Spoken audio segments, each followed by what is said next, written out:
exchange traded funds. What are they?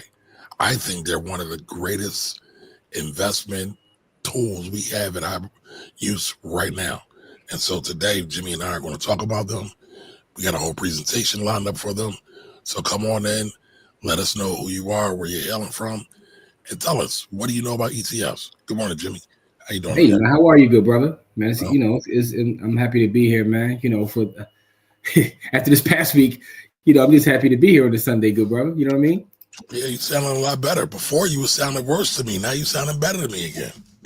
Man, it's day by day, man. For those who don't know, I was in the house dealing with COVID and whatnot. They try to take your boy out, but I'm here though. That's why I wasn't here Wednesday, a Friday show. But I am here on Sunday. And by the way, I did do a flu game though on Thursday though. I ain't gonna lie, on a webinar. I was on there coughing all crazy, but I pulled up because I promised Camille, so I pulled up, so I was there. But we couldn't make it Friday, but we are here today though, man. We're here today. Gotcha. Well, listen, welcome everybody to our Sunday Money Church, our Sunday playbook. And again, we're talking about ETFs, exchange traded funds. So let us know, what do you know about ETFs? What do you think about them? I call them the cousins or the little cousins to mutual funds, but they've kind of come a long way over the last, what are we talking, 35 years, 30-ish years? Yeah, man. I don't know about that little cousin moniker no more, man. Because I feel like they're the big cousin, but that's just me. But they were there. Mutual funds were here first. I get it. I get it. I get it. And technically, I think mutual funds still have more assets than ETFs only because of the 401k played of it all. This is true.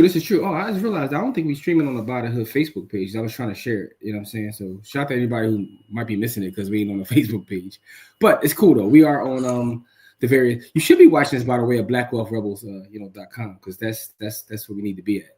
But I digress, man. ETFs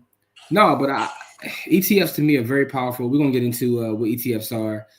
For those who don't know, on Sunday we try to come here and do we call it our finance church, a little class on everything, just free classes we want to put out there. And we started with the basics for a reason, because we do talk about trading and we'll get deeper and deeper into trading, but everything that we talk about still encompasses investing and trading. We don't necessarily talk about the plays of the week on, the public platforms anymore. You got to go behind the wall to get that. So shout out to everybody who last week saw that we did the class last week, which was, what was that? REITs last week, right?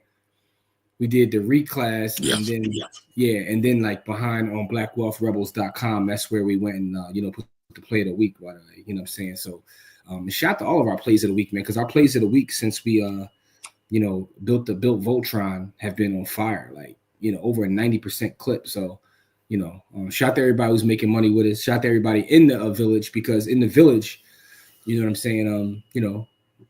I smacked SPY on Monday. I was out down for the count for the rest of the week, but it's cool though, because my Monday was crazy. Cracked damn near 50%. So shout out to everybody who got that trade with me as well. Everybody in the village who got that trade. You got to show me how to do that, man. You said we was going to show everybody in the village how to do it.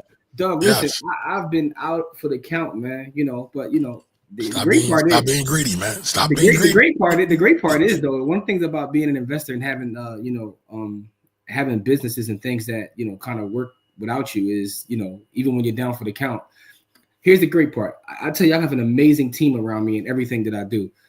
I closed on two real estate deals this week. One was a rental property and the other one was actual sale of a property while I was laid up, fighting to breathe. Stunt 101. No, it's not a stunt. It's not a stunt. I'm shouting out my sisters. Listen, man, I'm shouting out two of my sisters, man. One being Tracy, obviously the boss lady, the broker. Shout out to Tracy. Shout out to Tracy tremendously, and also shout out to Liz. Liz held me down. You know what I'm saying? So Liz went to closing. Yeah, she went to closing, held me down, made sure everything went smooth. Well, I said, Liz, I can't. So shout out to Liz. That's our sister.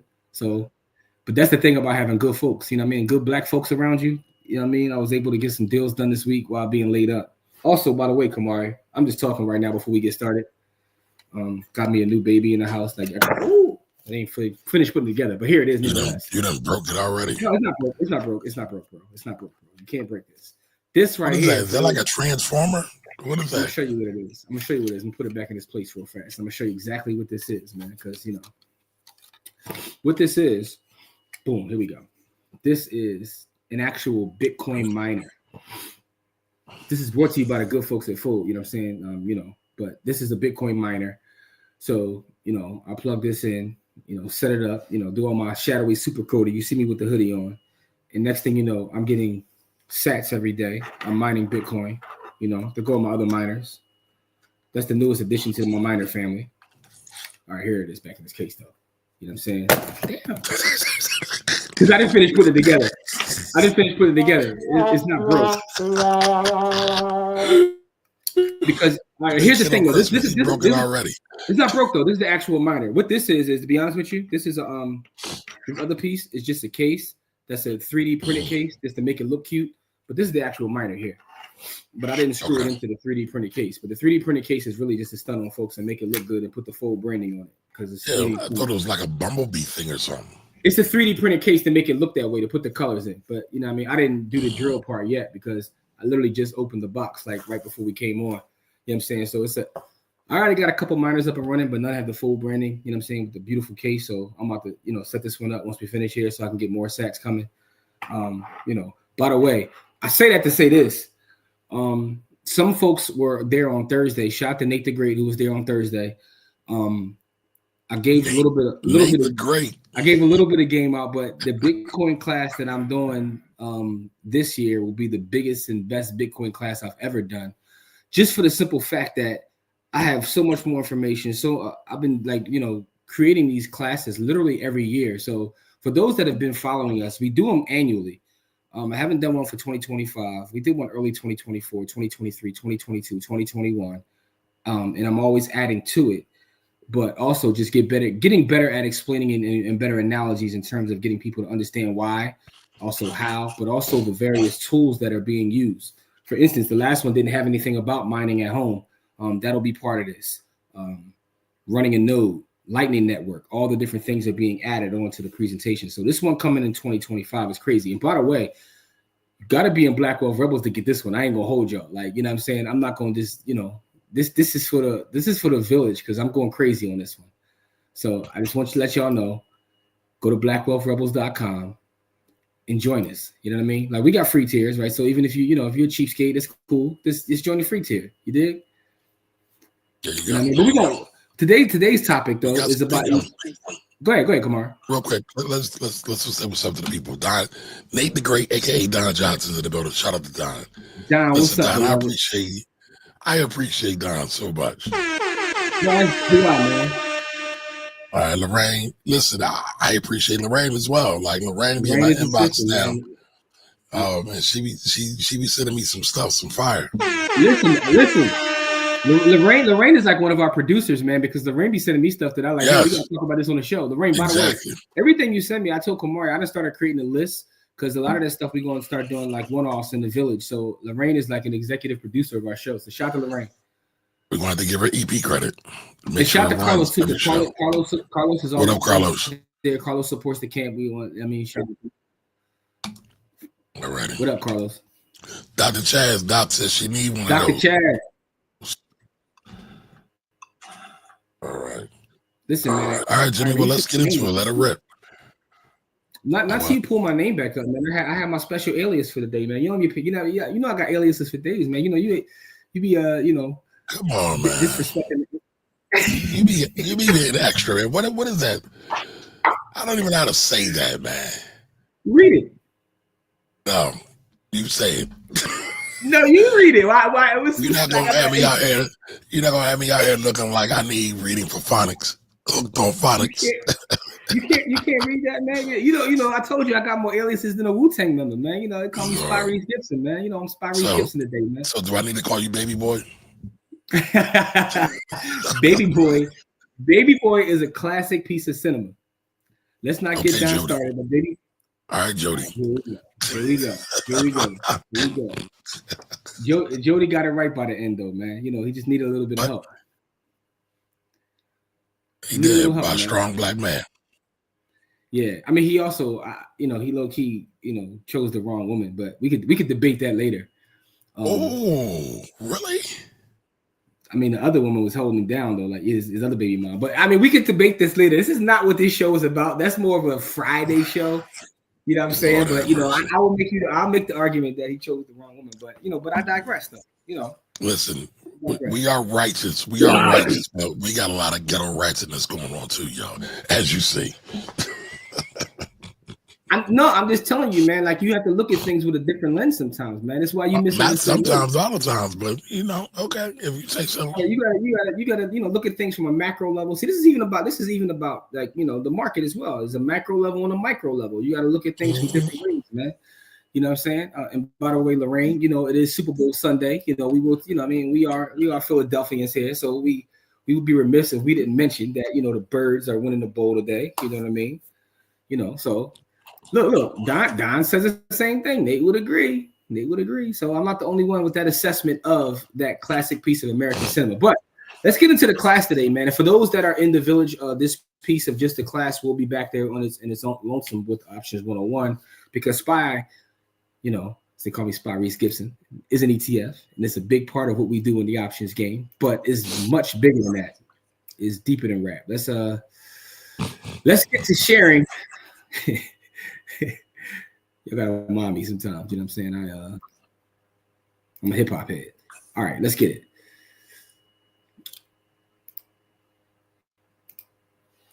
Let's get it.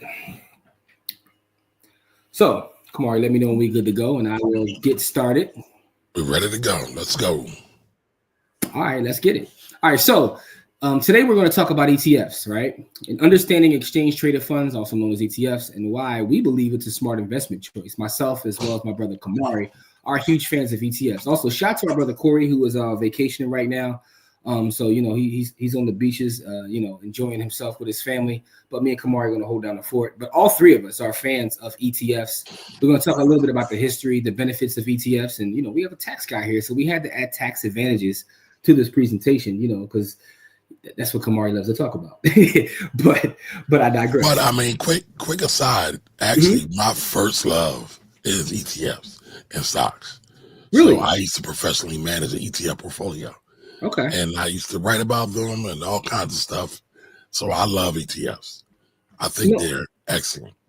It's funny because I became an ETF convert.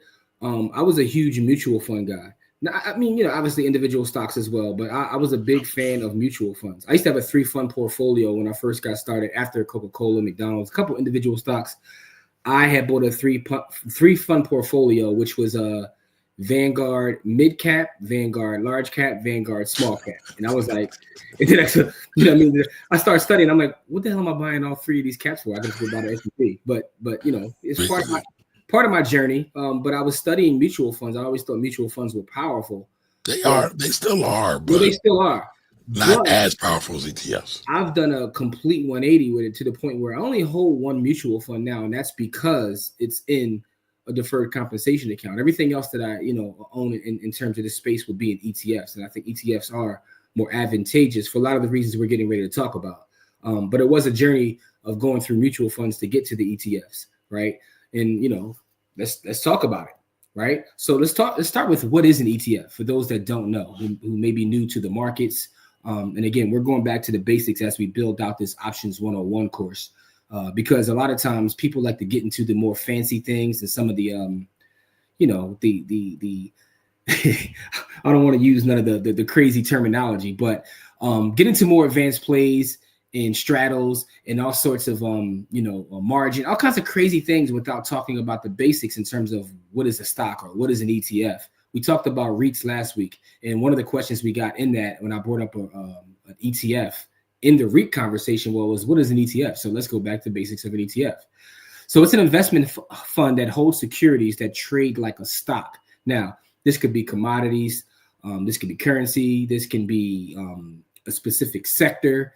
It can be, all different types of ETFs. But the idea that I like to always tell people that it's a basket. I think the way to look at it as a basket of securities is a great way. If I'm buying an individual stock, I'm buying an individual stock. But if I'm buying a basket of stocks or a basket of because I'm make sure I say more than stocks because I don't want Kamari to to get angry at me because he always reminds me that commodities and, although most people currencies, bonds, currencies, yes, everything, bonds, everything could be an ETF. And he's absolutely correct.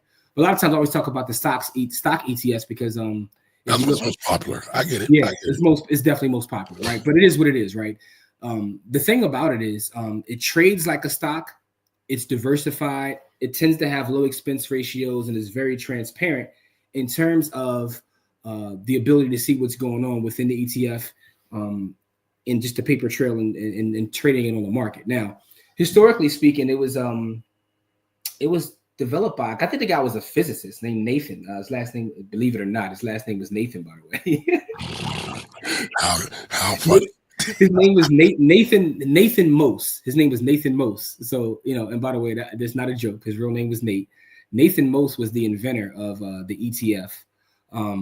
And the idea was he just wanted something that was more liquid. He loved mutual funds.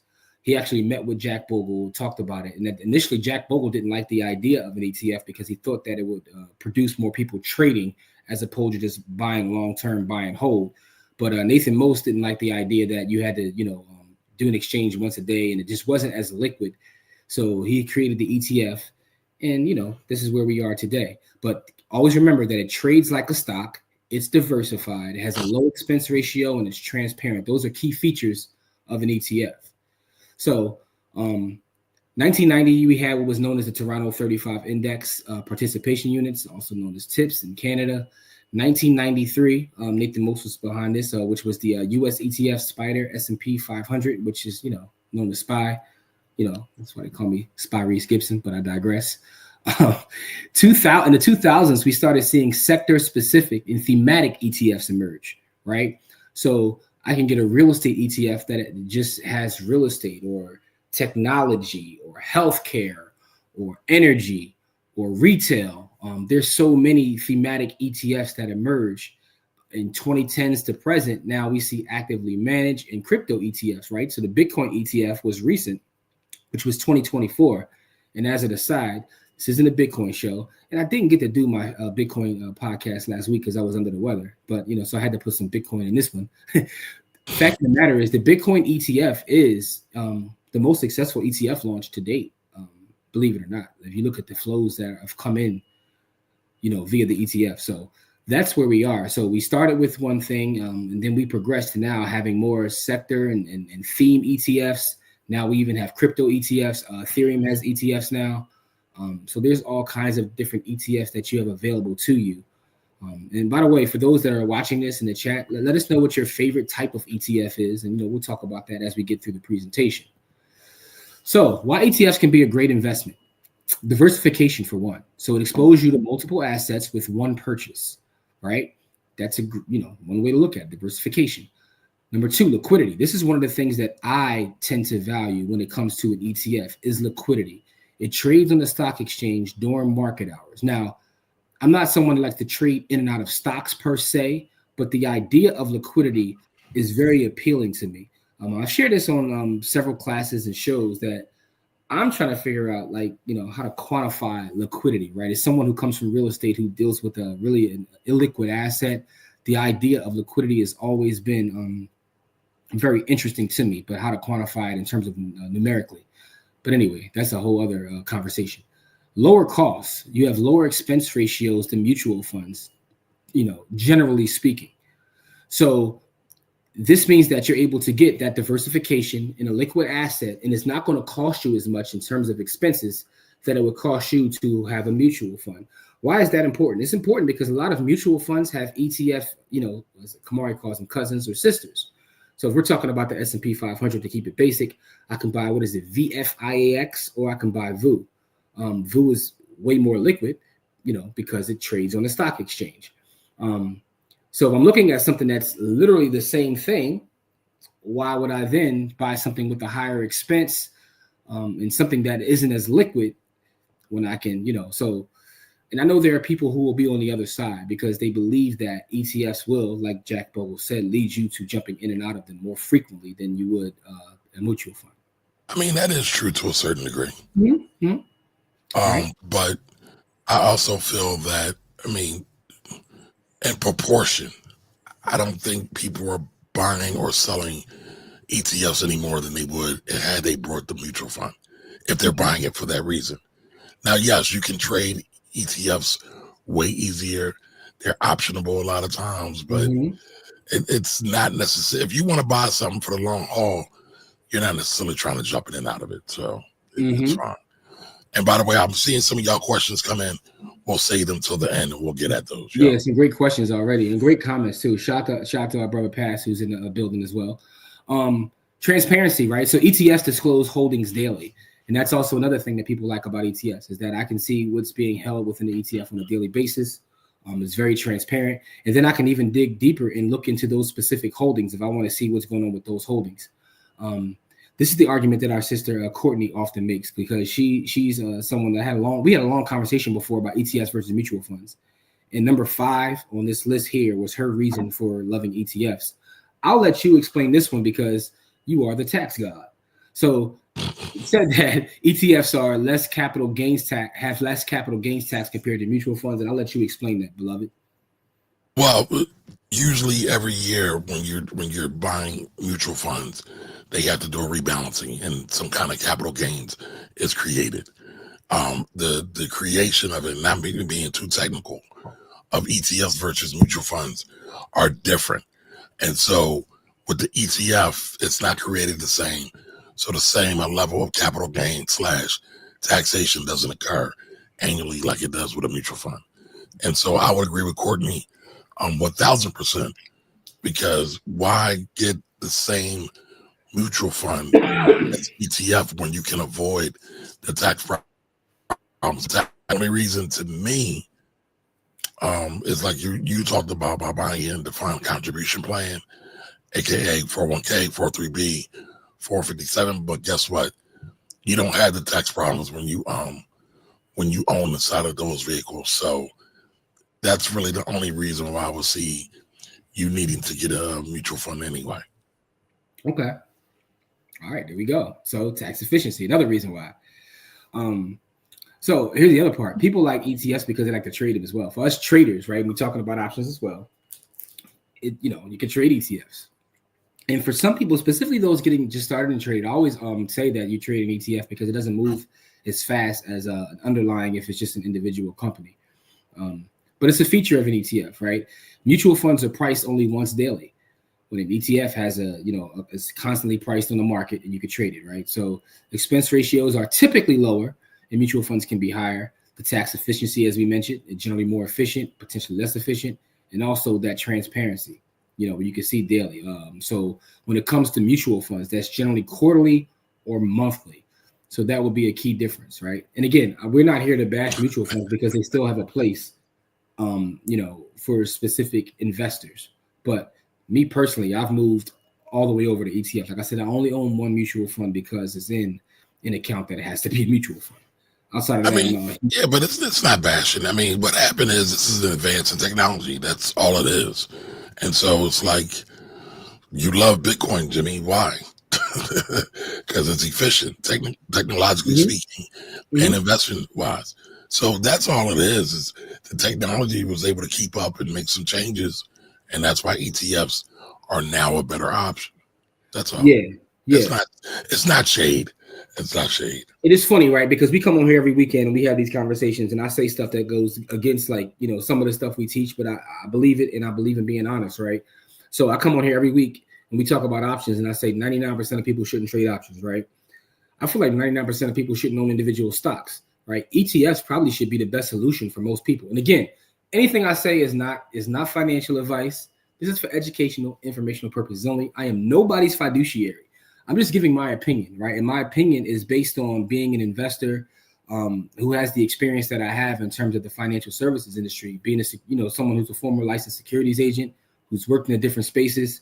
What I've seen over the years is that most people should take an approach of just buying the S&P or whatever that ETF is and just going ahead and mind their business and enjoying life and figuring out ways to make more income to then buy more. That's how most people should operate. Come on, man. Most people don't want to be like most people. Most people want to be great. They want to be special. I understand that, right? But you are special, right? You are special being yourself. All of us are special, right? So, but the fact of the matter is, It's data. I'm looking at the data. I'm looking at the And data return. will tell you most people are not special. Let's be honest, Jimmy. No, we are special, man. We all are special, man. Not in the Don't listen to markets. Kamari. Most Don't people are listen to not Kamari. special in We the all markets. are special, right? I'm We just all are saying. special. I'm just saying. Tap into your gifts, people. Don't listen to Kamari. But what I'm saying, as it pertains to investing, most people They're not special. I'm just saying. You all are special. You all are God's children, man. Anyway, listen, with all that being said, though, man, you all are special. But as it pertains to investing, most people should take the approach of just buying, a broad-based ETF and go minding their business, and then figuring out how to improve your skill set to get more cash flow to then put into said investment and grow said investment. You know what I mean? But I digress. Let's talk about the tax differences between ETFs and mutual funds, man. So Kamari, I'll let you talk about this specific slide because again, you're the tax guy. Well, it's pretty much the same thing what I just said. When you look on the slide on the right, where it talks about ETFs and con creation, right? When these ETFs are being created, the companies, let's use Vanguard, they're actually buying each individual stock that is making up the basket. And then so when you buy an ETF, you actually own the individual underlying. When you are buying a mutual fund, you don't own the underlying. You are buying the fund. And again, it might sound super technical, but it's really not. The mutual funds are manufacturing that product, while the ETFs is a little bit different because all of that is still passed through. And so the capital gains, a lot of times in the mutual funds, are passed through. That jacks up a lot of taxable situations, and it comes through annually.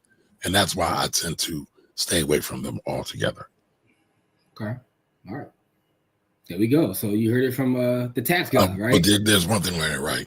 Go ahead. So for example, and it made me remember, the only taxation you're going to get from an ETF is whatever dividends you're making from that said ETF, and when you sell it, if there is any gain. All right. From a mutual fund, again, you have the dividends, you have the capital gains regardless. So you don't have as much control over the assets taxation wise as you do. And that's really, really important as we start to really, because I'm going to really start pushing y'all about why it's important to be tax efficient in everything you do. Because there's no need in giving Uncle Sam extra money that he So, all right, Jim, you can go to the next slide. Excellent. So types of ETFs, right? We have index ETFs, right? So they track the major indices, SPY, skips and whatnot, you know what I'm saying? So we have sector that's focused on specific industries. We have bond ETFs. Kamari likes to remind me of bonds because, I don't mess with bonds for the most part. I think that in 2025, if you still buy, no, I'm going to save that. Government and corporate bonds, you can buy a bond ETF. We have commodity ETFs, things like gold or oil, which I think are very powerful. Then you have thematic ETFs that focus on trends like AI. So there's AI ETFs now. We have ETFs with semiconductors and all kinds of stuff like that. And then you have actively managed ETFs, where people are trying to outperform the actual market, and they have an ETF that they put together to do so. So these are just various types of ETFs, but the idea is there's a plethora of ETFs that you can choose from when you get into the space. It's not like you just have to buy the S&P 500. Yes, sir. And Jimmy, another classification of ETF for currency. So if you wanted to buy the yen, the euro, you could buy those as well. Yeah. So here's the thing, right?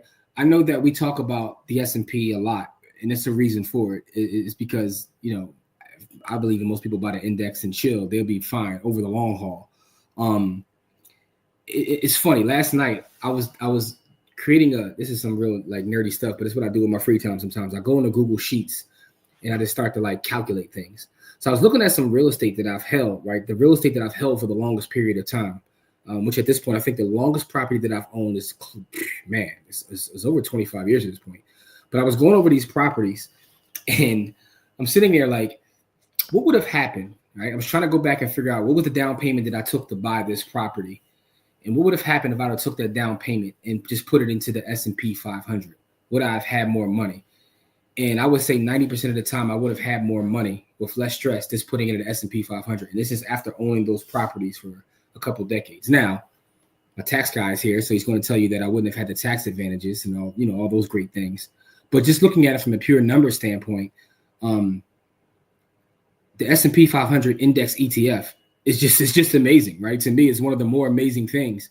And I know people are always trying to beat that index, and people will talk to you against it. But to me, just looking at that, to me, it's one of the more powerful things that not that I've discovered, but the more powerful things that I've used in all my years of investing and trading is literally just putting money in the S&P and not doing anything. It's very boring. It's not sexy. This doesn't get clicks online when I say this, but it's one of the more powerful things, in my opinion. What do you think about that, Kamari? So, Jimmy, what I would say is I actually agree with you. And you already know that, right? Because take tax out of it, right? Time. How much time did you have to spend on said properties, whether it's showing them, renting them, maintaining them, paying taxes on them, right? Keeping them up. I would say that if we figure out what your hourly rate is, and we add that into the mix, you probably make more money on your S&P 500 ETF. Here's the funny part. I make more money on it without doing all that. And if I add all that into it, it's not even going to be close. And that's the thing about and this is not a real estate bashing thing, because I also think that that's an argument for REIT ETFs, right? Correct. Because one of the things that I recognize about a lot of investors who invest in other things, right? They don't look at their CapEx. They don't really talk about expenses, and they don't look at their time. What you said is very, very, very true, is the time that you actually have to spend. Are you valuing your time? A lot of times people, specifically in real estate, because that's my sector, right? People will say, I don't use a property manager, so I'm not paying X, but they're not valuing their time as doing the property management themselves. Your time is valuable. Right. And I say that to say a lot of times, and this is an ETF conversation, because when you're buying an ETF, you're leveraging everyone else's time. If I buy a sector-specific ETF, let's just take any sector that you want to name, all the companies within that ETF, those people, when they get up and go to work every day, are working for you. So you talk about leverage. You're leveraging human time, which is completely different than just leveraging capital. So to me, ETFs are very powerful. I think that's human capital, right? That's human capital. Yes, it is. Yes, it is. Land, labor, capital, and entrepreneurship. So the four agents of production in economics, when you learn economics. So I say that to say ETFs allow you to have a crazy amount of leverage when you talk about a whole basket, whether it's an industry, indice, whatever it may be. And that's why I think it's one of the most powerful things on the entire market. And that includes everything from options to individual companies. I think the ETF is probably, in my personal opinion, one of the more powerful things that we have. And why I'm a huge fan of ETFs. Well, Jimmy, let me share this with you real quick before we get back to the presentation, right? So what do we talk about when we talk about property management? I think it's taxes, termites, and tenants. I think there was another one, right? It's taxes, toilets, termites, and tenants. Right. The 4 T's we hate. Okay, so I got to add a new one, right? So yesterday I'm out doing my property management duties, and I finally get to see one of the units of one of my tenants' units. So she's got a cat, she's got a rabbit, and she's got guinea pigs. What? And I'm just sitting there like, I can't even address all that. I'm just like, okay. And I'm like, wow. And I'm like, okay, I'll have to come back to this. I don't know how we get a T. We got to find a way to put a T word with that. But yeah, that's something else too. And then not to mention, right, so I showed Jimmy a letter the other day I got from my tenant, y'all. Says they haven't had heat for 2 months. So they're not paying their rent. So I finally tracked this person down. And I asked him, I said, have you tried your thermostat yet? This was at about 1 o'clock yesterday. He said, he'll go up in the June and he'll try it out. This guy did not call me back at all. I had to call him twice and like, yo, did you try it out yet? So it's like you put this major demand and you don't want to pay rent in because you ain't got heat. But now I'm asking you about the heat. And you're not even stepping forward for it. So what does that tell you? Now I got to spend more time on this thing, right? Yeah. That's why I always tell you, like, this ain't even about the heat. This is about something else. and now I got to play property manager / psychologist. So yeah, stick to the REITs. Hey man, you about to turn this ETF conversation into a landlord bashing conversation. I had one recently where the lady was complaining about heat, and I said the same thing. Did you cut the heat on? And then she was like, "Oh, I didn't know I had to cut it on." Yeah. So anyway, man, but this is about ETFs. But so I say all that to say, Jimmy. So I want to be buying more ETFs, like you said, instead of trying to buy more property. Understood. Listen, I am not mad at you, beloved. I haven't bought a property in a little while now because honestly, in order for me to buy a piece of land and a property, it's going to have to, the numbers will have to make so much sense because of all the alternatives that, are at my disposal. Right. But that's the good thing about learning how things work, right? Is because now, and there's nothing wrong with real estate. Don't get me wrong. Real estate to me is still one of the best. It's probably the best business there is, but you have to buy right. And by buying right is don't buy just because you can get approved for a mortgage. Buy because the actual numbers make sense. And what we talk about all the time, Kamari, opportunity costs, right? Yeah. I'd rather have more sats. My Bitcoin doesn't ask me to shovel snow. Anyway, let's get back to the presentation, beloved. I see you took it down. I can't pull it. No, it's still up. All right, is it? I'm looking on the YouTube. It's not up there no more. Let me see. It's up there now. All right, cool. All right, so let's keep it moving. There we go. All right, so some risks to consider when we talk about ETFs, right? Obviously, you always have market risk, where the ETF's value will fluctuate with market conditions. Liquidity risk, low trading volume in niche ETFs is one of the reasons why people stick to the indices and things of that nature. Because when you start talking about those specialty ETFs or those those trends, those emerging trends, a lot of times you may have low trading volume. So pay attention to that if that's the space that you're operating in. So tracking error, right? If you're trying to track an actual index, if it's imperfect. So that's why a lot of times what I'll do is I'll go into the specific ETF that I have and I'll see what the holdings are. And then I see what's, tracked in that specific index. And also pay attention to expense ratios. Just because it's an ETF does not mean that it will have a low expense ratio. Some of them do have higher expense ratios. You have to really pay attention to that, right? We talked earlier about, generally speaking, if they have a sister mutual fund, they will have a lower expense ratios, but it's not always 100% correct. And not all ETFs have low expense ratios. So you have to really pay attention to that. So those are some risks to consider if you're looking in the ETF space. How to invest in ETFs? Well, obviously, you choose a brokerage account, right? And decide on the ETF based on your specific goals. One of the things that we want to talk about every time we do a class on Sunday is figuring out what works for you. I always tell you what I do, but that doesn't mean that's what you should do. It doesn't mean that you should do what Kamari does, right? Place an order and you monitor and adjust your portfolio, right? So we do talk about ETFs and chill. Doesn't mean that you don't, whether it's every quarter, semi-annually, or every year, look at what ETFs you hold to see if that your goals, still align with what it is that you hold. Maybe your goals are changing, right? I think that an ETF that you're buying at 19 will be different than if you're getting ready to retire from your job and now your money has to be allocated differently. So, things change, life changes. Well, as Corey often talks about, like, look, you got to make sure you're checking your brokerage account anyway, because maybe you want to change who you're leaving your money to because your kid pissed you off. But just monitor your accounts and make sure you always stay focused on whatever goals that you may have. So in conclusion, while we believe that ETFs are a smart choice, right? Let's get back to it. Diversification, the exposure to diverse assets, and you reduce your risk by spreading them out. I believe in diversification, but only to a certain extent. I believe that, and I think that this is something that we can probably do a whole class on, because I hear the adage all the time, every millionaire has a gazillion streams of income, and you never focus on one and get good at that. So I think that applies in investing sometimes too. That I think I've seen some people's portfolio. I hate that term. I hate it too, bro. I hate it with a passion, but I also have sat down with people whose portfolio is too diverse, where you have 2,000 companies that you put $2 a piece into, and it's like you'll never get anywhere doing that, right? So, and sometimes you can have overlapping investments, meaning that you're buying multiple ETFs and they're doing the same thing. But that used to be one of my favorite things to do when I was an advisor, because it would be ETFs or mutual funds, and a large overlap of them might be, let's say, Microsoft or GE at the time when I was an advisor. And it's like you do realize they're all doing the same thing, and if they all fall, they're all going to crash your portfolio. But yes, nobody really thinks about that, sadly. Yeah. So so diversification is its own conversation. Liquidity, right? My favorite thing about ETFs is the liquidity. Easy to buy and sell during market hours.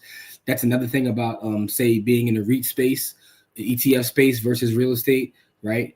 Imagine, and I tell this story several times. I've had a situation historically. I had a client who owned millions of dollars of real estate, went through a divorce. He kept his property, but he messed up his credit through the divorce. And it was kind of nasty too, because they were like not paying each other's bills, intentionally trying to hurt each other. Oh, wow. Messed up his credit. So he had millions of dollars in real estate and couldn't really tap into it. He had to do all kinds of craziness and pay all kinds of exorbitant fees to tap into millions of dollars of equity. And that taught me a lesson too. Like, be good to your wife. Yeah, that's two things. That's one thing too. Yeah. First off, pick the right person that won't be that nasty, right? Because in the words of a man who I shall not name, when the woman's fed up, it can get all right, Robert. No, we can't mention that name. We don't mention the name. I'm not trying to get canceled out here. But with that being said, though, TP2 is still a fire album. But no, see, Kamar keeps sidetracking me. Liquidity is important, though, right? So it's easy to buy and sell during market hours, right? The tax efficiency that Kamari talked about gives you a potentially lower tax burden. It's important to talk about. And as you guys can see, we're making taxes part of every conversation we have. We talked about taxes as it pertains to REITs and using retirement accounts to do that. Taxes as it pertains to ETFs, because taxes are an important part of the equation. The low cost, lower fees compared to mutual funds, right? Reduce your costs. It's interesting because I read a lot of biographies on like entrepreneurs and people who've achieved great things. And one of the things that is like across the board, like I was recently rereading a Sam Zell biography, but it doesn't matter whether I'm reading Sam Zell, whether I'm reading Ben Franklin, whether I'm reading about Reginald Lewis, whether I'm reading about anyone, Hetty Green. One thing they all have in common, and I realized this recently, is every entrepreneur book that I read or autobiography or biography is they all talk about lowering costs, no matter what the business is, right? And the reason is, like, we always talk about what you can make in terms of your ROI. But if you keep your costs low, right? If I keep my costs extremely low and you have high costs and you have a higher ROI, it doesn't mean you're making more money than me, right? If you have more costs, right? Warren Buffett talks about this as well. So, it's just something that I've realized recently in reading a book. I'm like, wow, every entrepreneur always talks about costs, like even more so than ROI is keeping those costs down. Because if I have lower costs, I don't need the same ROI, right? Anyway, that's another tangent I went off on, but I digress. Flexibility, your exposure to broad or specific sectors. That's very important as it pertains to ETFs, is the flexibility you get in using an ETF. And they're ideal for different types of investors, long-term and active traders, right? Every day, I know Chas is in the building. We and Chas go out there and we rumble SPY. We try to, make SPY pay us our reparations. So we use ETFs in our daily trading, long-term. I told you guys about the position that I'm building in Top T. So it's like that last little point here on the slide, I'm proof positive of that. I use it both long-term and actively trade. So ETFs are very important. And, Kamari would agree with me. And as I say this, I think it's probably top 3 to 5 or maybe top 3 investment vehicles that we have out there. Might be number 1. What do you think, Kamari? What do you think is the number 1 investment? Never mind. I know what you're going to say. What am I going to say? Life insurance. But the life insurance is not an investment vehicle. Okay. So, like, they're very specific things. Okay. I think ETFs. So, all right. So, from an investment vehicle standpoint, where would you rank ETFs? Number 1. Okay. But I'm biased also, right? I'm biased, but yeah. I'm biased too. All right. So let's get back started with some great questions. Nate would agree. God, we got to talk about Nate all the time. All right. So let me. Y'all killing me. All right, Don Johnson there. Get my full screen back and whatnot. You know what I'm saying? All right. So Don Johnson asked the question: if you sell out of a mutual fund and buy an ETF, is there a tax hit inside a taxable brokerage account? Yes, there is. Depending upon when you bought the mutual fund, you had to figure out what's called basis. That's a tax term. So let's say you bought it for $1 and you sold it for $2. Shout out to Prop Joe. You like that? You like that wire bar? See, Jimmy That was thinks he fire. can That was do. fire. I get listen when you good, you good, beloved. Pause. Bars, That was good. That was excellent. why we gotta say pause for that, man? Come on, man. You messing me up. Go ahead. You got it. But no, there would be a taxable event for that, Don. One thing some people like to do, though, and it's not tax related, they try to avoid the day trading rule. So if they're trying to day trade mutual funds, which is super hard to do, they'll sell out of one thing and then buy something that's similar, so they still get to participate in the market. But no, there is no tax it. Now that ETFs exist, why would one even try to trade a day trade a mutual fund? Doesn't it make sense to do so? Listen, I don't understand a lot of these things that happen out here, but what up, Javelle? What up, though? Detroit's in the building. Pass us here. Index ETFs, systematic ETF, and high expense ratios. That is true. Yep. That is very, very true. Yep. And you got to be, especially some of the actively managed ones, you got to be really, really careful. Peace. All right, Sharon. What up? Welcome. All right, Jigga holds VU. We're considering top T. Shout out to Jimmy for that. Real quick, let me say something about that. Right. So VU is the S&P 500, Vanguard's S&P 500.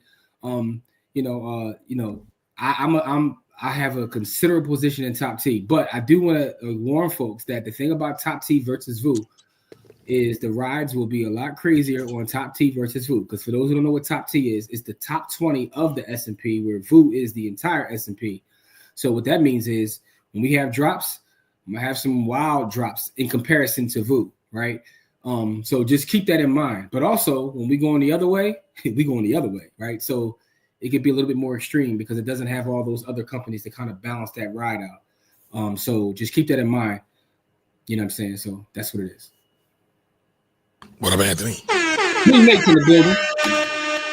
All right, Pat says 95% of people in the market need to ETF and chill. Man, that's a bar.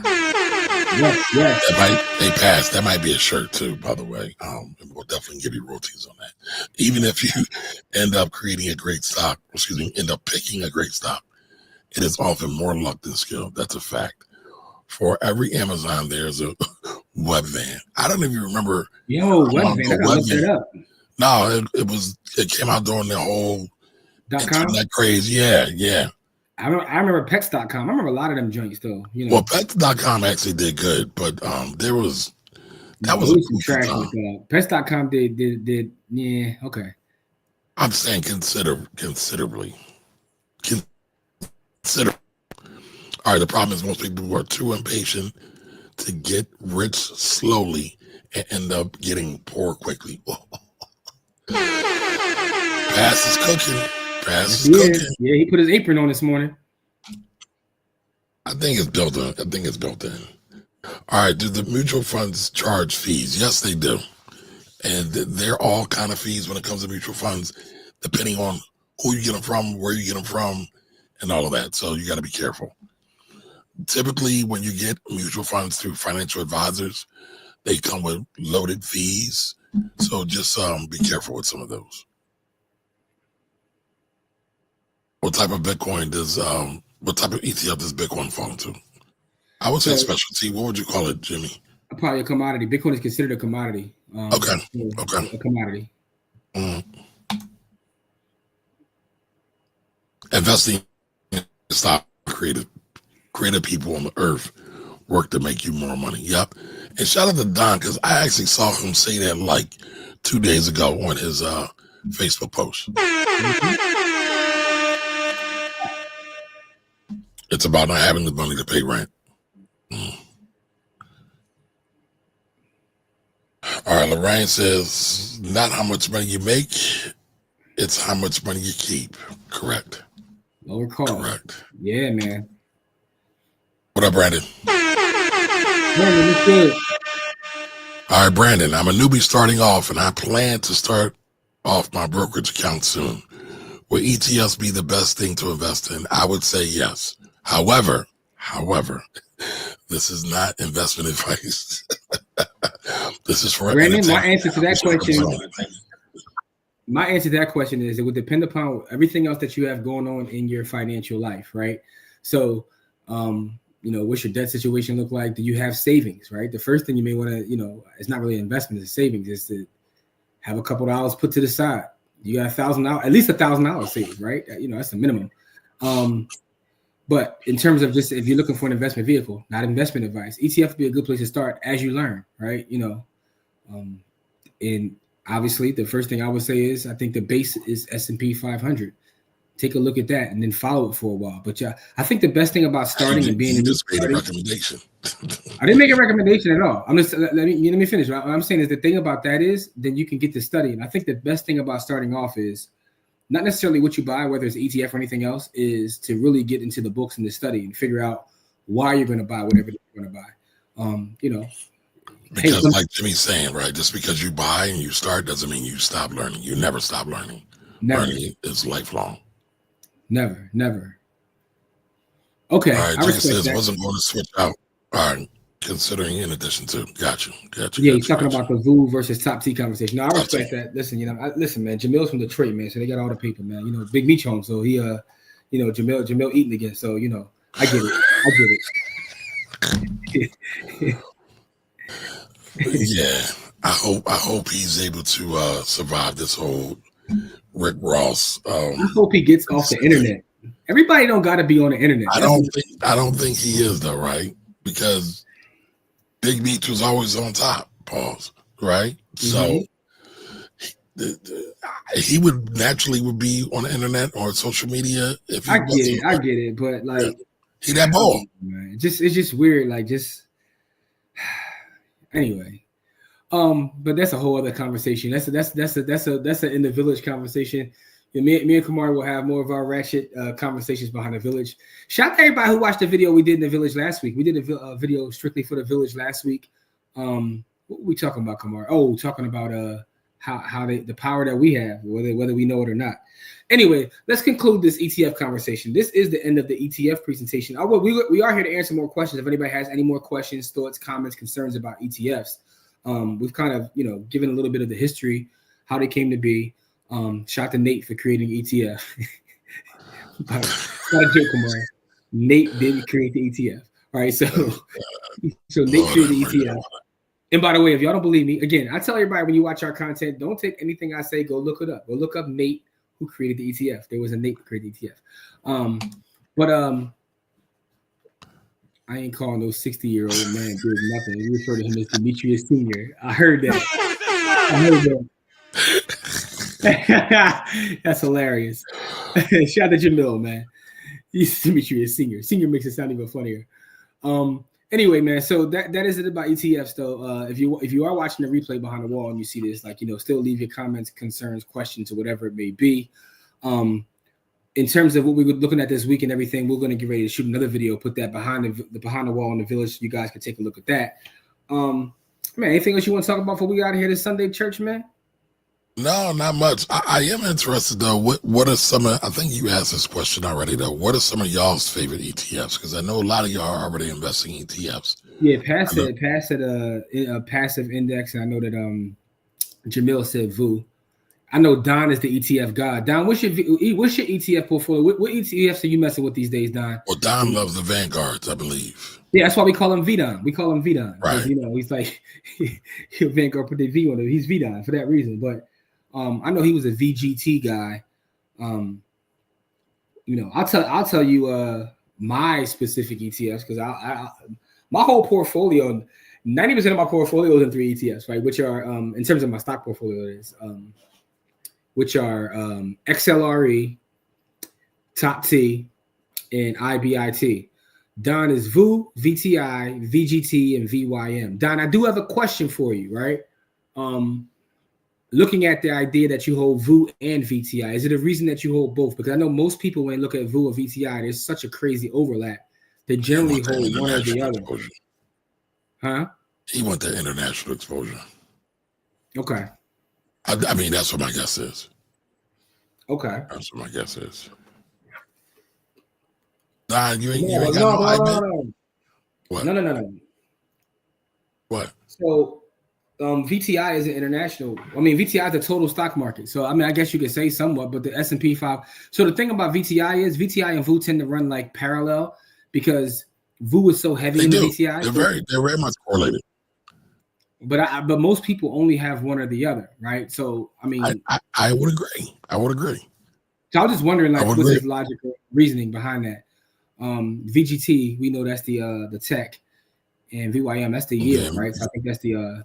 Yeah, I think that's the dividend yield. Yeah. Oh, you said don't hold them both. You look them as interchangeable. Also, he's saying VU or VT. Got you. Yeah. So I guess your big three.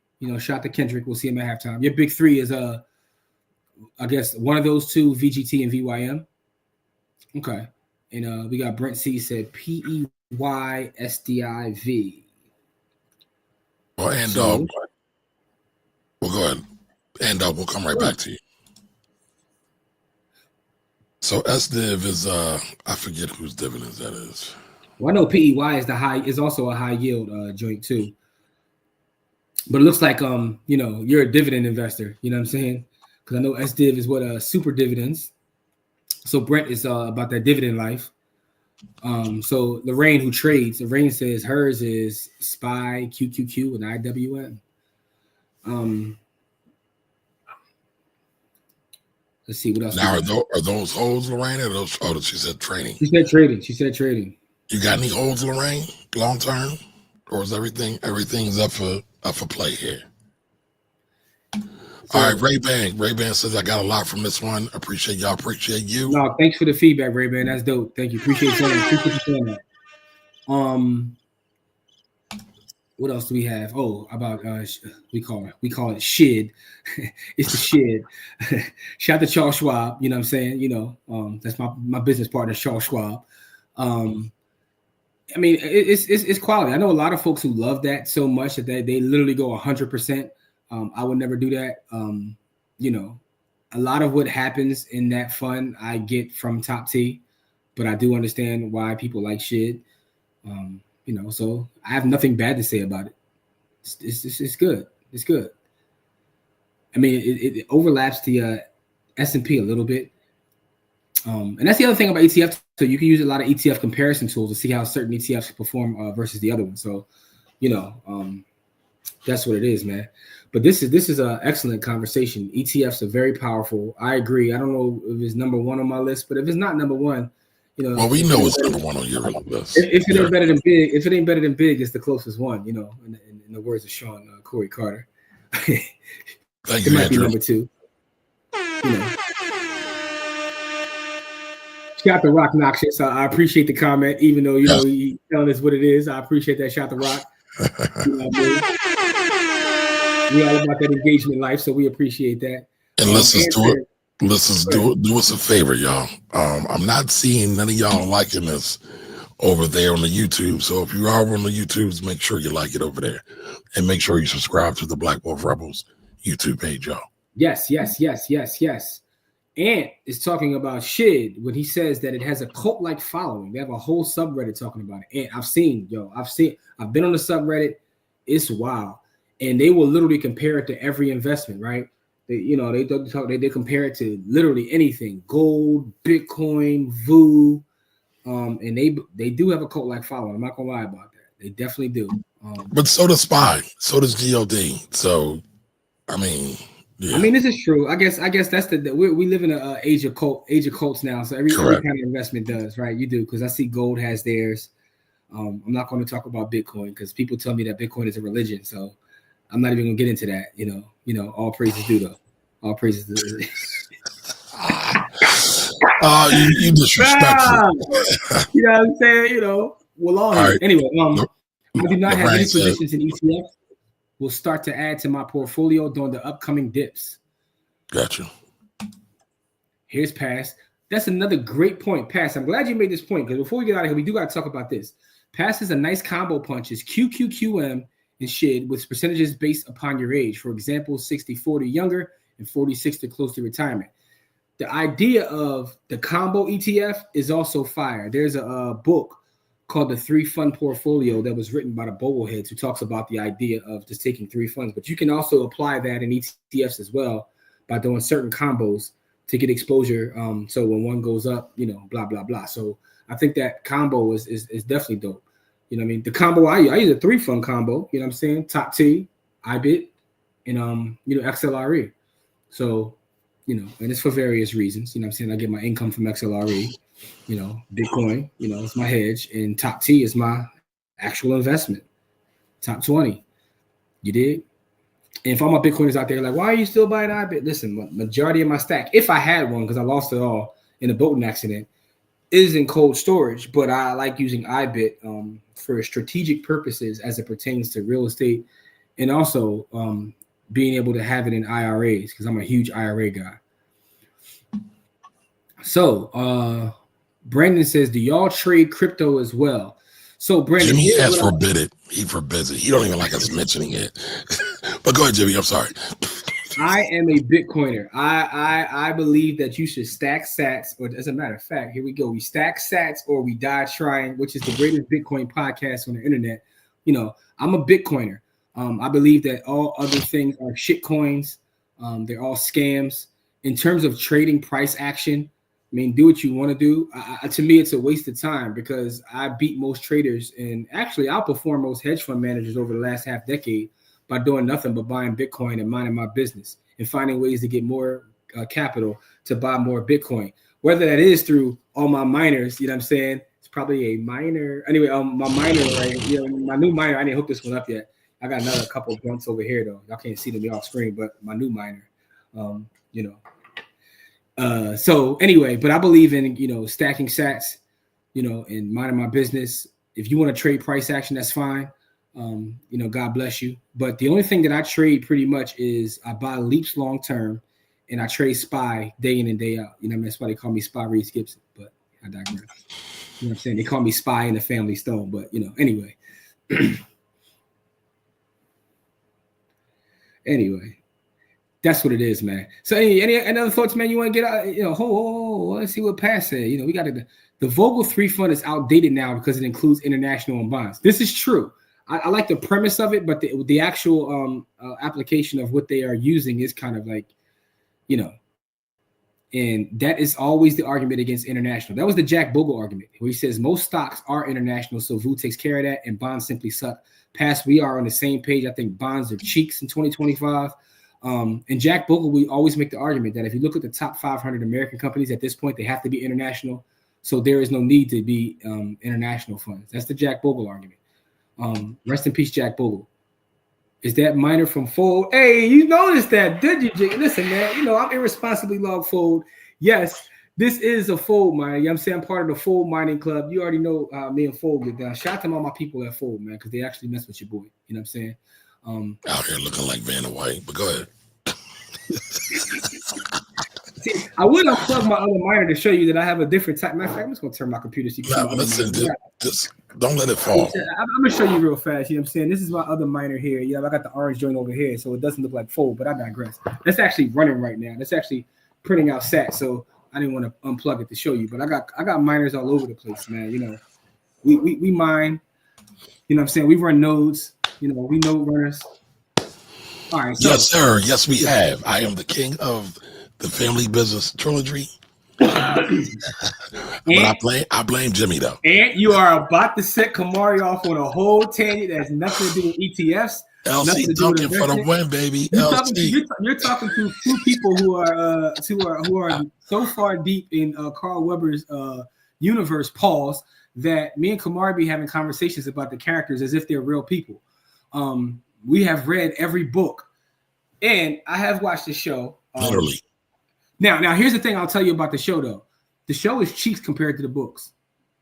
That's just a fact. Super cheeks. The show cannot touch the books at all.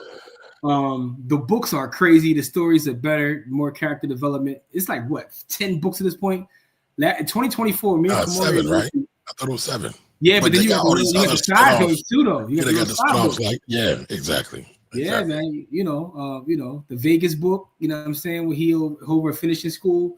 Anyway, but you about to set us off, and but yeah. So shout to our family business. Who ran a black owned business. You know what I'm saying? They also invested in ETFs.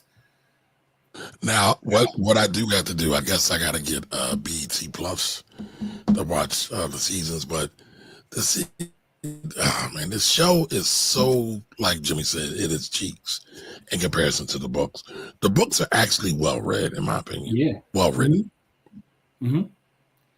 On average, how much do they churn in terms of sats and energy expense per month? So the energy expense is next to nothing. You won't even notice it on your bill. In terms of sats, that's interesting because it all depends upon how you run them. So I have one specifically, I have one downstairs that's literally what I call my lotto miner, where I'm trying to solve an entire block myself. Now, obviously, I'm not participating. It's literally a lotto, right? Because the idea that that little small device can solve when you have people who run full businesses is slim to none. However, there is an opportunity. So that's my lotto miner. The miner I just showed you that's sitting over here right now, that's not a lotto miner. That is participating in a pool where I share the energy that I'm using with a bigger pool. So we do solve blocks literally every day, and I get a fraction of that.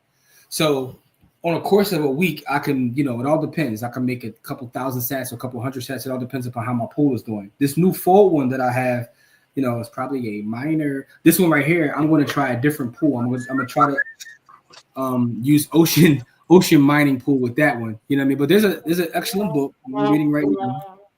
I'll share this one too. It's called Bitcoin Mining Economics, which breaks down the different ways that you can make money in the mining game. You know what I'm saying? So should we all be mining, Jimmy? No, absolutely not. Most people are better off dollar cost averaging and buying the actual Bitcoin. Should we create our own pool? That's something that I'm thinking about and doing more research on, right? And the reason I say that is because, again, if we create our own pool, then we can, if we're able to scale to the point where we can get a lot of people, a lot of energy. And this is the thing about Bitcoin, right? One of the things I love about Bitcoin is saved energy, time, so the idea that it actually takes a proof of work to create Bitcoin is what separates it from all other shit coins, because there's actually something backing it, which is energy in a network. So if we created our own network, that would be something interesting that we can scale it to the point where we are solving blocks. That would be very, very powerful. Brother X is out of control. And shout out to Tretch. And I gotta say this to you. Tretch does a terrible job at being Brother X. Shout out to Tretch though, because Tretch is Tretch is one of my favorite MCs. Put me on a planet, damn it. But no, he's not Brother X. I always thought about that book, line, Brother X. Huh? As a data scientist, I always thought about that line. Put me on a planet, damn it, where all the ladies look like Janet, right? Like Janet, yes. Now, if you're on a planet, but if you're in a planet where they all look like Janet, doesn't it kind of devalue the idea of looking like Janet? No. All of them look like Janet? No. Statistically speaking, it has to. No.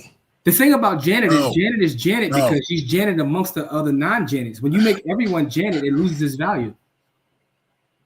Listen, leave little Penny out of your data scientist analogies. All right. No, I'm just saying that's listen. Passes in data, pass works in data. Pass. Am I wrong about that approach? If you're on a planet where everyone looks like Janet, you are, because doesn't it lose the value of looking like Janet? Little Penny is an anomaly, so she gets a pass, and the bar is fire. It's art. Don't mess with that man's art. The art, it made sense art-wise, and I remember as a kid, like, blah blah blah. But just thinking about that, right? Like the reason Janet has the value of being Janet is because it's Janet amongst a lot of non-Janets. Once everyone is Janet, anyway. If everyone is Penny, no one is Penny. There we go, Don. That's all I'm saying. Like, y'all not going to besmirch Penny. All right. All right. So, Ant, what is your approach? What do you think about this as a data engineer? What do you think about it? Do you agree that if everyone is Janet, then why being Janet? No, but you got to read the whole thing. I'm a data engineer. I clean the data up before guys like Jimmy get a hold of it. Hey, listen, I don't know. Because he's going to just run and take it somewhere else, into a whole other planet. He's saying, I want to create a black planet. He's saying, black queens forever, snow bunnies never.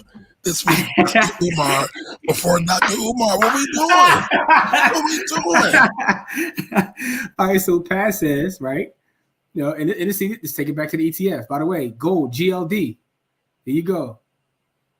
If you can find gold, and Janet, like rocks on the beach, there is no value. Value is found in scarcity. Value always goes to scarcity, right? Like whether we're talking about keeping it all together, right? Let's keep it all together. We're talking about ETFs, right? So if there's only so many shares left of the ETF becomes more valuable because of scarcity. The same thing with land, the same thing with Bitcoin. Scarcity, value tends to chase scarcity. So, and Lorraine, I like Lorraine's approach too. You can't appreciate the light without the darkness. And she's just saying that's a great way to put it. We're not talking about colorism when she says that. We're just saying that if everybody looks like Janet, it loses value.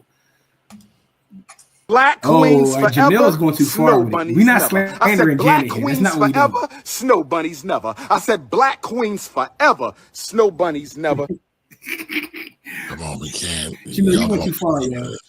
What did Jamil say? Jamil went too far. You see Jamil's comment? Who the hell want to be with Janet nowadays except for the talents of gold, spices, and precious stones? Listen, man, Janet's still giving young chicks a run for their money. I don't know what you're talking about, man.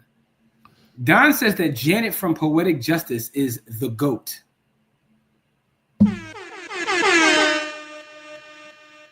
Listen, I'm not gonna argue with him. She's amongst the table of God. Listen, I love y'all. Like, y'all mess up everything. Listen, all of our righteous conversations go to pop culture. A great bar, and then boom, data science. No, because I've always thought about that. I've always thought about that. Now I have now I have a community of folks that I can share my crazy thoughts with. And the fact of the matter is, I'm not the only one, right? So you're not. You're not. This is the great thing about our audience and our village is the fact that I'm not the only one with these wild thoughts. But I've always thought about that. Price is what you pay, value is what you get. This is right. These are facts. These are the facts. Listen, man, this has been an excellent episode, man. Shout out to everybody in the village. If you're not in the village, go to blackwealthrebels.com. We have different tiers. We have free tiers. If you want to join the free tier, that's fine. We're just trying to get our numbers up over in the village. We have content that's over there as well. We're getting ready to go back there now and talk about what we're looking at this week in the options market. But give me Reby. What? Oh, did he standard Janet to give Reby props? Is that what he did right there? All right, man. So Reby can still get it. I mean, come on. Yeah, but you're not gonna slander Janet to give Reby props, though. Okay. Brother Nate, moving the community forward. Y'all are a mess. And Pass is not lying either, too. That's exactly what he was trying to do. He was trying to rhyme Planet, and Janet, that just worked. The bar worked. Yes. I mean, listen, I'm not lying about the bar worked. Yeah, it's a fire bar. But we being listen, Tretch is, in my opinion, one of the greatest MCs ever. Often overrated. If you go underrated. If you go back and listen to some Queen Latifah, if you listen closely, you'll see that Tretch wrote those. And it's not even a. I mean, listen. If you listen to a lot of Eminem's cadence and flows, he's stealing directly from Tretch. Well, I mean, he actually admits it too, so it's not like Yeah, he said that. Yep. Yeah. So I mean, he was ahead of his time in terms of that. Like, and he was able to make anthems. Like the thing about Naughty by Nature is they have legit anthems that still go crazy. Yeah. So, I mean, and we all know Vinny wasn't writing this, but shout out to Vinny though, man. Vinny's my guy, man. No, Vinny was cool. I met Vinny several times. Me and Vinny used to be at all the rap battles together. Vinny was a huge battle rap fan, and he used to always be in the crowd with me. So shout out to Vinny though. But anyway, man, this has been another excellent show. Go to blackwealthrebels.com. This week I'm gonna get back. I'm gonna make another Stack Stats video. I'm getting my health back. You know what I'm saying? I'm getting back together. I'm about to go hook up this minor. Get ready for the Super Bowl, man. Shout to the Eagles, man. We about to bring it home for Jerome. So that's your prediction. I mean, listen, man. I'm not gonna say nothing else on air. Are you kidding me? I just want to see how crazy you was. Listen, man, it's good for the city. It's good for the economy of the city, man. You know what I'm saying? Tenants get excited, pay rent early. You know what I'm saying? We need to create a show, find some of our friends that are landlords, and we can do a one show with our craziest tenant stories. Because I'm pretty sure that would be a phenomenal show. I think we should actually do that live. That'd be a phenomenal show. We just had our sister Camille on the webinar. Yeah, we can get Camille to lead that up. Yeah, man, we do our craziest tenant stories. I can tell you my lesbian. Shout out to the lesbians. I don't have a problem with. Let me shut up. Yeah, you about to say something wild. I don't know what you was getting ready to say, but I was sitting there like with bated breath, like Paul's like, what is he about to say? Like, I don't know how he went from this to this. Like, where did you get? Because it's one of my crazy tenant stories. Listen, man. So I walked in. I've told my crazy tenant story several times about the tenant running a back page house on one of my cribs. I told that story. No, what is Backpage? What is Backpage? I don't know what that is. Backpage doesn't exist any longer, allegedly. I wouldn't know if it does or not, but it used to be a site where you can go on the internet and you can hire someone to spend intimate time with you. And oh wow! One of my I missed all that. You missed those days, huh? I mean, allegedly that's what it was. I never knew all about that. That's what I heard. So listen, one of my tenants was a young lady. And who come to find out she was a madam. She had a whole site set up, and she would put so that explains a lot. She would put ads on the joint. No, I see where you about to go with it. You about to kind of create a whole narrative that's just not true. I'm not creating nothing. That's just not true. You love SW, so I get it now. No. Just because I don't slander them doesn't mean that I love them. I love all black women, man. Black queens forever, snow bunnies never, man. You know what I'm saying? I'm just a brother, Burkina Fasoian brother, Shout out to all my Burkinabe sisters out there, man. But listen though, so she was running one out of the crib. The cops called me and asking me all kinds of questions, and I tell the story honestly. Like when I found out, I didn't know, but it also made sense because. No, peep this though. Funny thing is when I found out, it actually made sense because she always paid rent mad early. I never had no issues out of it. With mad ones. Yo, sometimes it was cash. I ain't gonna lie to you, right? But she paid rent mad early. So the cops was like, "How do you not know?" I was like, "Dog, she's the perfect tenant." I said, "I never have any complaints other than," and the only reason that somebody got into a fight. Yep, it was a dude. Some dude fell in love with one of them, and he went crazy. He was trying to take her out. Whole nonsense. I'm in love with a stripper. Yeah. Not a stripper, but her whole business ended up, she was operating in the underworld, man. So she ended up. What part of the city was this? Alney. And rest in peace to that tenant because she ended up dying later on. And it's something that was some car theft ring in the underground. She was fully in the underground, which I had no idea because she had a little part-time nursing job and she was a PHA tenant. So, but she had she was a full gangster. Come to find out. Anyway, so I got some wild stories, man. That's just one story. So we're gonna do that eventually. No, so what I was going to say was I had evicted a tenant. I went in to go change the locks. She was there sleeping. It was early morning, maybe 7 or 8 o'clock in the morning. I find her in bed with her lover. Mm-hmm. I immediately walked out because I don't mess around because I feel like as a man in those situations, you can win. So I just left immediately. Good. That was a good choice by you. That was a good choice by you. Yeah. You know what I'm saying? So it was like, y'all been evicted because you wouldn't pay your rent. So, yeah. So we got some more comments. List crawler. Yo, Jamil, you putting people out there, man. List crawler. And there's also one called, but now those things will always exist, allegedly. What up, Thunder? Morning. What's good? What's good? Money Mar. Yo, that's a dope name. I had to borrow that. It's kind of steal the name right off rip. I ain't gonna steal his name, but I mean he got what 2 R's. Maybe I just do 1 R.